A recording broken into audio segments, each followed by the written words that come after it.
जी, तो अलग-अलग नज़रिए से इसको देखा जा सकता है, देखना चाहिए भी। हमारे साथ रस्तोगी चैम्बर्स के अभिषेक रस्तोगी साहब जुड़े हुए हैं और सुनील सुब्रमण्यम साहब मार्केट एक्सपर्ट भी जुड़े हुए हैं। अभिषेक जी, वहाँ जब प्रेस कॉन्फ्रेंस के में कोई Q&A सेशन हुआ तो उसमें पहले 2-3 सवाल जो है वो यही थे कि भई पास ऑन नहीं हुआ, इस सेक्टर में नहीं हुआ, वहाँ नहीं हुआ। आप बताइए, आप लोग तो मतलब उसको डाइसेक्ट करके देखते हैं। आपके मन में क्या सवाल उठे इस प्रीसी के बाद? देखिए, बहुत सारे ऐसे सेक्टर्स हैं, जहाँ पर गवर्नमेंट की क्लियर इंटेंशन थी कि रेट कम होना चाहिए, रेट कट का बेनिफिट कंज्यूमर को पहुंचना चाहिए। हुँ। और ऐसे एग्जाम्पल्स हमारे सामने आए हैं जो कंज्यूमर्स ने भी दिए हैं और गवर्नमेंट अथॉरिटीज ने भी बताए हैं, जहां पर कि इनफैक्ट रेट को बढ़ा दिया गया है और ये क्लियर इंस्ट्रक्शंस दी गई हैं आगे सप्लाई चेन में कि रेट कम नहीं होगा, इनफैक्ट रेट को बढ़ाया गया है। ऐसी ही जो आइटम्स हैं, सप्लाईज हैं, ये स्पेशली गुड्स की हैं। ये गवर्नमेंट ने आइडेंटिफाई करी हैं और ये गवर्नमेंट आइडेंटिफाई करके इस पर अब एक डिसीजन लेगा और लेना भी चाहिए, क्योंकि इंटेंशन गवर्नमेंट का था कि ये बेनिफिट कंज्यूमर तक पहुंचे। मगर कुछ ऐसे डेलिबरेट एक्शन हुए हैं जहां पर कि ये प्राइसेस को इनफैक्ट कम करने की वजह बढ़ाया गया है। तो ये बहुत ही अहम एक मुद्दा बन चुका है गवर्नमेंट के आगे। जो दूसरी चीज है सामने जो आ रही है, वो स्टैट्यूटरी प्रॉब्लम है, कुछ चीजों में आ रही है, जैसे कि कॉम्पनसेशन सेस है जो गाड़ियों पे। आज भी हमारी फाइनेंस मिनिस्टर ने, कॉमर्स मिनिस्टर ने, सबने बताया कि गाड़ियों की सेल बहुत बढ़ रही है। मगर जो डीलर एसोसिएशन है, उनको उनके सामने एक बहुत बड़ा प्रश्न है अब कि जो कॉम्पनसेशन सेस का कलेक्शन था, जो एक टैक्स क्रेडिट में यूज होता था, अब वो नहीं हो पाएगा। तो उसका टैक्स कैस्केडिंग इफेक्ट कैसे पड़ता है, तो ये एक स्टैट्यूटरी प्रॉब्लम आई है, जो कि मुझे लगता है कि जीएसटी काउंसिल इस तरह के इशू को एड्रेस करेगा और इनको दिया जाएगा, संभाला जाएगा और इसका एक रिजल्ट ओरिएंटेड अप्रोच करी जाएगी। जो तीसरी किस्म की चीज आ रही है हमारे सामने, वो है अनइंटेंडेड जो प्रॉब्लम आ गई है। फॉर एग्जाम्पल, होटल के रेट और रेस्टोरेंट्स के रेट को लिंक करा गया है। 7,500 रुपए से अगर कम होता है तो रेट 12% से कम करके 5% कर दिए गए हैं। मगर जो रेस्टोरेंट है, वो अगर किसी ऐसी जगह है जहां पर भी एक दिन भी रूम का टैरिफ 7,500 से ऊपर होता है, तो उस पर 18% रेस्टोरेंट पे रेट लगेगा। ये एक अनइंटेंडेड प्रॉब्लम है जो जीएसटी काउंसिल ने शायद उस समय इसको परसीव नहीं किया था।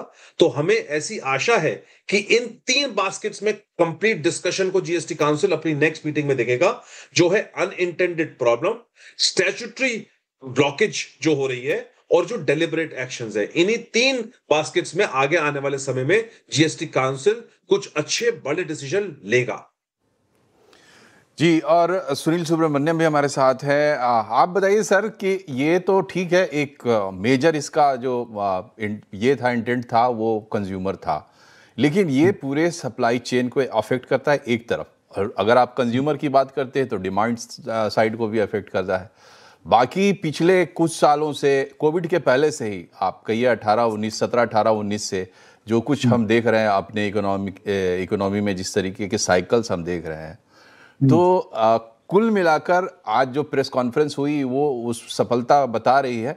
लेकिन आपके हिसाब से कितना इम्पैक्ट इसका अलग अलग आर्म्स पर, इकोनॉमी पर होगा, और क्या हमें डाउन द लाइन 2-3 साल में देखने को मिल सकता है? तो बिल्कुल, आई थिंक जैसे आपने कहा, कोविड की आपने जिक्र किया, तो मेन चीज ये जो जीएसटी कट किया गया, उसके पहले इनकम टैक्स कट किया गया, कि कंजम्पशन हमारे देश में के शेप चल रही थी। यानी कोविड के बाद जो रिकवरी हुआ, उसमें कुछ चीजों और कुछ लोगों की खरीदारी बहुत बढ़ गई थी, और कुछ चीजों और कुछ लोगों की खरीदारी बहुत गिर गई थी। यही बोलते हैं के शेप कंजम्पशन। और उस चीज को क्या होता है कि बड़े बड़े महंगे चीज की खरीदारी बढ़ गई थी, क्योंकि इनकम का भी पोलराइजेशन पोस्ट कोविड हो गया था। 10% लोग 60% देश का जीडीपी का हिस्सा अपने आप इनकम में उठा रहे हैं, और वेल्थ की देखे तो और भी इससे बहुत नैरो थी चीज। तो ये जो टैक्स कट के शुरू करके ये जीएसटी कट से उस प्रॉब्लम को एड्रेस करने की कोशिश की गई है कि आम जनता जो के शेप के बॉटम ऑफ द के में थे, उनकी कंजम्पशन, सेविंग पहले और कंजम्पशन बढ़ाए। तो आई थिंक ये सीरीज ऑफ एक्शंस गवर्नमेंट ने रियलाइज किया कि इतनी कोविड के बाद एक देश की जीडीपी में बढ़त आ गई है, ओवरऑल नंबर्स अच्छी है, मगर देश में कंजम्पशन नहीं बढ़ रहा है आम जनता की।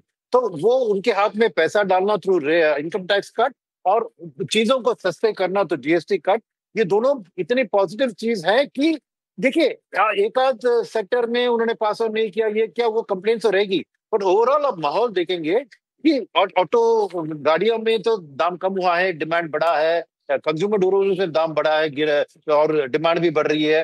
तो इस चीज से 2-3 साल की जो आपने मायना रखी है मेरे सामने, तो उससे खास करके देश में कैपेसिटी यूटिलाइजेशन इन चीजों की बढ़ेगी, तो प्राइवेट सेक्टर कैपेक्स के लिए बहुत बड़ा बूस्ट होगा। तो मेरा मानना है कि इसके लिए इमीडिएटली आपको कंजम्पशन में बूस्ट दिखेगा, मगर real long term multiplier effect private capex की शुरुआत से आपको देश की जीडीपी को इस 6.5-7 के लेवल में जो अटक गए हैं उससे 7.5-8% जाने की क्षमता थ्रू प्राइवेट कैपेक्स रिवाइवल हो सकती है। और यही है मेरा सबसे एक बड़ी उम्मीद इस whole set of tax reforms से।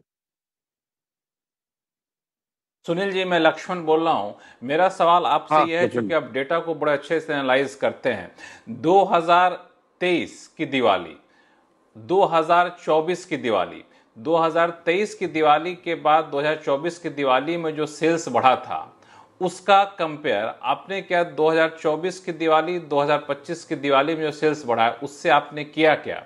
पहला सवाल ये। दूसरा कि 15 अगस्त को ऐलान होने के बाद 22 तारीख के बीच में शॉपिंग लगभग बंद हो गई थी, तो क्या अचानक से 22 तारीख को जो खरीदारी हुई वो पेंटअप डिमांड था या वाकई ये लॉन्ग टर्म सस्टेनेबल डिमांड है? तो फर्स्ट सवाल है कि मेरे ख्याल में करीबन 30% बढ़त हुआ है between 23-24 Diwali and 24-25 Diwali, right. 30% की बढ़त हुई है, तो ये नेचुरली एक impact of this cascading this tax reform plus RBI tax rate cut plus GST cut, इनका मिलाकर अराउंड 30% मेरे को उस पीरियड में जंप अप दिखा है। खास करके ऑटो उसमें लीडर है, क्योंकि ऑटो ही बहुत दब गई थी उस 23-24 साल में। सेकंड बात जो आप कह रहे हैं, ये पेंटअप डिमांड था, जरूर पेंटअप था, मगर क्या हुआ है कि जो चीज आज पेंटअप में आपको दिख रहा है वो दिख रहा है गाड़ियों में।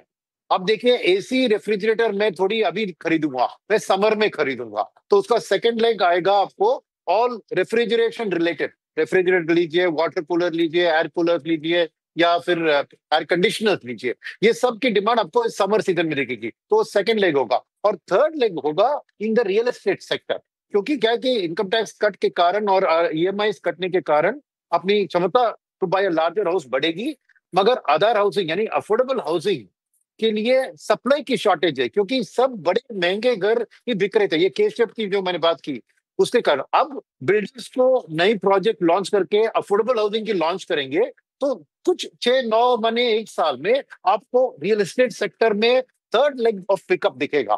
तो एक तरफ ये पेंटअप डिमांड था फॉर से गाड़ी और सम लेवल ऑफ ड्यूरेबल्स जैसे टीवी, मगर सेकंड लेग होगा समर में रेफ्रिजरेशन कूलिंग रिलेटेड मैटर्स, और उसके बाद रियल एस्टेट की भी एक छलान आपको आएगी। तो मेरे लिए ये एक बहुत सस्टेनेबल कंजम्पशन ओवरऑल की ग्रोथ स्टोरी दिखती है। एक आखिरी सवाल सुनील जी, कि अब जीएसटी पे एक बड़ा रिफॉर्म हो चुका है, उसके नतीजे भी सामने आ चुके हैं, थोड़े बहुत ग्लिचेज हैं जो सरकार ने वादा किया है कि हम दूर करेंगे। अब next level of reform industry क्या देखना चाहेगी जीएसटी के मोर्चे पे? तो दो चीज में देखना चाहूंगा, एक तो ऑटोमेटिकली वो पे कमीशन तो आने वाला है जनवरी में, तो उससे एक तो और कंजम्पशन की बूस्ट आएगी। और जीएसटी के अलावा गवर्नमेंट ने जो अभी ये मेडिकल इंश्योरेंस के लिए जो रिफॉर्म लाए है ना, बढ़ा दिया है प्राइवेट सेक्टर का, वो भी एक अच्छा रिफॉर्म है जिसका इम्पैक्ट आप देख पाएंगे। मगर इंडस्ट्री से उम्मीद होगी कि प्राइवेट कैपेक्स के लिए आप सपोर्ट दीजिए, द टैक्स इंसेंटिव्स, क्योंकि प्राइवेट कैपेक्स की कमी ही देश को बहुत ज्यादा बढ़ने से प्रिवेंट कर रही है। तो मेरे ख्याल में अगले बजट में कुछ सरकार भी इसको लेकर के बार बार जोर दे रही है कि कैपेक्स पे बढ़ाना चाहिए। लेकिन मनोज जी, मुझे लगता है कि एक और चीज है जिसपे आप ज्यादा प्रकाश डालेंगे बाकी मेहमानों के साथ, वो ये है कि जीएसटी पे इस टैक्स रिफॉर्म के बाद अब सबकी निगाहें इस बात पर टिकी रहेंगी कि सरकार कब ये कहती है कि पेट्रोल और नेचुरल गैस पर भी हम जीएसटी रेट लागू करेंगे, कब कहती है कि बिजली के बिल जैसी चीज़ों को भी हम लोग इलेक्ट्रिसिटी को भी जीएसटी के दायरे में लाएंगे। जब वो होगा ना, तो मुझे लगता है कि वो जीएसटी बिल्कुल गुड एंड सिंपल टैक्स 100% हो जाएगा। मनोज जी। जी हाँ, रस्तोगी साहब से भी इस पे ओपिनियन ले लेते हैं। रस्तोगी साहब, आपको क्या लगता है जिस तरीके से सरकार आगे बढ़ रही है, लक्ष्मण जी जो कह रहे हैं उसकी क्या संभावना बनती है, और आप जो हिकअप्स प्रॉब्लम्स बता रहे थे उसका सलूशन आपको क्या नजर आता है? देखिए, इसमें कुछ बड़े मुद्दे हैं जिनको एड्रेस करना होगा। पहला तो मुद्दा ये है कि अगर आज इंडिया टॉप 5 इकोनॉमीज में और हमारा जीडीपी बहुत ग्रो कर रहा है और हमको वर्ल्ड की टॉप पावर से कॉम्पीट कर रहा है, तो किसी आने वाले समय में ये होगा कि जो ये 5% और 18% का रेट है, ये भी मर्ज होगा। ये 15% होगा कि 14% होगा, देखने वाली बात है, बट ये रेट भी मर्ज होगा। जो दो बड़ी समस्या और आती हैं, और जब हम ईज ऑफ डूइंग बिजनेस की बात करते हैं और ग्लोबल चार्ट पर इंडिया को देखते हैं, तो जहां वेंडर की प्रॉब्लम है, जिसकी वजह से जो बाय करता है प्रोडक्ट्स, उसका टैक्स पे इंपैक्ट पड़ता है, इनपुट्स पे इंपैक्ट पड़ता है, वो इंडस्ट्री का एक बहुत बड़ा इशू इस समय बना हुआ है। आईटीसी ब्लॉकेज एक अलग इशू है, जो बहुत चीजों पर आईटीसी की ब्लॉकेज होती है। और इन्वर्टेड ड्यूटी स्ट्रक्चर जो सर्विसेज का एलिमेंट है, या फिर कुछ चीजें जो अभी टैक्स के बेनिफिट में आई हैं, जैसे फॉर एग्जांपल बुक्स पर एग्जेम्पशन है मगर कागज पर टैक्स का रेट बढ़ा दिया गया है। ऐसी बहुत सारी चीजें हैं, मैं एग्जाम्पल के तौर पे केवल बता रहा हूं, बट ऐसी बहुत सारी चीजें हैं जो इन्वर्टेड ड्यूटी स्ट्रक्चर का शिकार हो रही हैं, और जहां पर सर्विसेज का बेनिफिट नहीं मिलता, और अगर आप एग्जेम्प्ट हो तो आपको बेनिफिट वो आईटीसी के रिफंड का नहीं मिलेगा। अगर इंडिया को टॉप 5 इकोनॉमीज में टॉप तरीके से प्ले करना है, तो ease of doing business from the tax perspective ये बहुत ही जरूरी है। और इसको आज अचीव करने के लिए गवर्नमेंट को इन ऐसी 4-5 स्ट्रक्चरल चीजों पर ध्यान देना पड़ेगा, कि जिससे जब जीएसटी का अगला बड़ा रिफॉर्म अनाउंस हो, तो ये सारे मुद्दों को अहम मुद्दा मानकर इनको रिजॉल्व करा जाए, जिसकी वजह से ना तो केवल बिजनेसेस को फायदा होगा, but rate rationalisation, classification disputes, court में जो मैटर्स जाते हैं कि ये 5% पे है, 12 पे है कि 18 पर है, ऐसे डिस्प्यूट्स कम होंगे। तो ये ही ऐसे स्ट्रक्चरल चेंजेस हैं जो आने वाले समय में जब आते हैं। और इंक्लूजन ऑफ प्रोडक्ट, जहां की आपने बात करी, वो बिल्कुल सही है, पेट्रोलियम प्रोडक्ट्स हैं, और जो भी अभी इससे एक्सक्लूजन है उनको जीएसटी के दायरे में लाना पड़ेगा। उसमें हो सकता है कि उसमें 15% या 18% का जो एक एवरेज रेट हो, जो मीन रेट हो, जो कॉमन रेट हो, जो स्टैंडर्ड रेट हो, वो इन प्रोडक्ट्स पर ना लगे। तो दो रेट रहेंगे, 15% के आसपास का एक रेट रहेगा और दूसरा 40% के आसपास का रेट रहेगा, तीसरा एग्जेम्पशन रहेगी।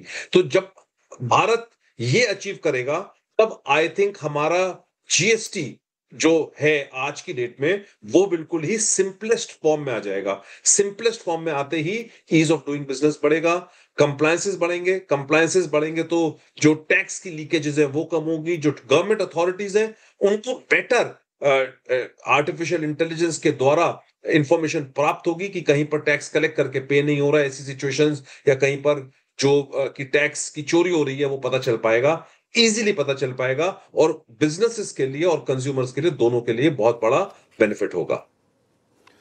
लक्ष्मण जी, ये जो बात कह रहे हैं रस्तोगी जी, ये जब से जीएसटी आया है उसके 6 महीने के बाद से ये बात शुरू हो गई थी। छोटे मध्यम जो व्यवसायी हैं, जो कारोबारी हैं, इंडस्ट्री चलाते हैं लोग, उनकी समस्याओं को ही हम लोग, रस्तोगी साहब बता रहे, ज़्यादा अगर आप देखें तो गौर से सरकार तक ये बात कितनी पहुंची है और कितना इंटेंट अब इस तरफ दिख रहा है, दिख सकता है आने वाले दिनों में, कि छोटे कारोबारियों के लिए ईज ऑफ बिजनेस आए इसमें?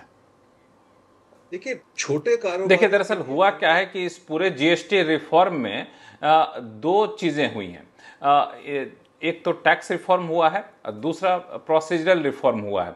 लेकिन टैक्स रिफॉर्म जो हुआ उसका सीधा कनेक्ट आम लोगों से है, और सरकार भी उसको क्वांटिफाई करके बताने में ज़्यादा सक्षम है, तो उस पर ज़्यादा फोकस रहा है। लेकिन हम लोग भूल गए कि उसी जीएसटी काउंसिल की बैठक में, उसी प्रधानमंत्री के ऐलान में जीएसटी के 3 पिलर के ऐलान किए गए थे। उसमें से एक तो टैक्स कटौती थी, दूसरा प्रक्रियात्मक सुधार था। क्योंकि प्रक्रियात्मक सुधार जो है, प्रोसीजरल रिफॉर्म जो है, रजिस्ट्रेशन को लेकर हो, जीएसटी लेट रिटर्न फाइलिंग को लेकर हो, इनपुट टैक्स क्रेडिट को लेकर हो, उससे जुड़े कई सारे प्रोसेस में सुधार करने का डिसीजन ऑलरेडी लिया जा चुका है और उस प्रोसेस को इंप्लीमेंट किया जा रहा है। उसमें थोड़ा सा वक्त लगेगा क्योंकि उसके लिए सॉफ्टवेयर चेंज करने पड़ते हैं, उसको ग्राउंड लेवल तक इंप्लीमेंट करना पड़ता है और सरकार बखूबी वाकिफ है कि एमएसएमई को ज्यादा दिक्कत जीएसटी रेट से नहीं था बल्कि जीएसटी की प्रोसेस से था और ये प्रोसेस में सुधार करने की प्रक्रिया की निरंतर प्रक्रिया है जो आने वाले दिनों में भी आपको देखने को मिलती रहेगी। जी, रस्तोगी साहब आप कुछ कहना चाह रहे थे, लेकिन लक्ष्मण जी ने बताया कि ये एक पिलर है और इस पे सरकार की नज़र करेंगे, लेकिन समस्या ये भी है कि देखिए ये प्रोसीजरल रिफॉर्म आप करेंगे तो उसमें छिद्र खोजे जाते हैं, उसमें लूप होल्स खोजे जाते हैं और जो परेशानियां आप गिना रहे हैं वो उसमें से कई जो है वो खड़ी की जाती है। तो सॉफ्टवेयर के थ्रू, टेक्नोलॉजी के थ्रू, इंटेंट से उसको आप प्लग इन करना चाहते हैं, ये काम कैसे होगा? कुछ आइडिया आप बता सकते हैं? देखिए, लक्ष्मण जी ने बिल्कुल सही बात बोली और जो उन्होंने बोला कि ये प्रोसीजरल पार्ट जो है इसको एड्रेस करना पड़ेगा। हम ये मानते हैं कि जो प्रोसीजरल पार्ट है वो एक कांस्टेंट रिफॉर्म है, वो हर महीने, हर क्वार्टर, हर 6 महीने में ऐसे चेंजेस आएंगे जो प्रोसीजरल पार्ट को कंटिन्यूअसली अपडेट करेंगे। कंटिन्यूअसली नीड जो है बिजनेस की, स्पेशली एमएसएमई सेक्टर की जो नीड जाती हैं, जो एसोसिएशंस के थ्रू या हमारे थ्रू जो ये ऐसी रिप्रेजेंटेशन जाती हैं, उस पर कांस्टेंट ध्यान रखा जाता है और जीएसटी काउंसिल के माध्यम से इन चीजों को, प्रोसीजरल एस्पेक्ट्स को कंटिन्यूअसली एक प्रोसेस है जिसके तहत इनको ठीक किया जाता है। ये जो प्रोसेसेस हैं ये स्टैट्यूटरी प्रोविजंस नहीं होते, ये प्रोसीजर के थ्रू, रूल्स के थ्रू इजी होता है इंप्लीमेंट करना, बिकॉज ये नोटिफिकेशन के द्वारा चेंजेस लाए जा सकते हैं। जो बड़े रिफॉर्म्स हैं, ठीक है, जो स्ट्रक्चरल रिफॉर्म्स हैं, उनको जी, रस्तोगी साहब सिर्फ ये बताइए, एक आखिरी सवाल, समय नहीं है हमारे पास, तो हेल्थ एंड लाइफ इंश्योरेंस भी शामिल था, अगर शामिल था तो उसके बारे में थोड़ा सा डिटेल्स बताइए, किस तरह से उससे लोगों को फायदा मिला है। तो आप देख रहे थे वित्त मंत्री निर्मला सीतारमण, कॉमर्स मंत्री पीयूष गोयल और आईटी मंत्री अश्विनी वैष्णव की साझा प्रेस कॉन्फ्रेंस, जिसमें जीएसटी बचत उत्सव के बारे में ब्रीफिंग की गई, बताया गया। और इस कार्यक्रम में हमारा साथ दिया सुनील सुब्रमण्यम और अभिषेक रस्तोगी सामने। आप सबका बहुत बहुत शुक्रिया। कार्यक्रम में फिलहाल इतना ही। सबको धनतेरस की शुभकामनाएं। नमस्कार।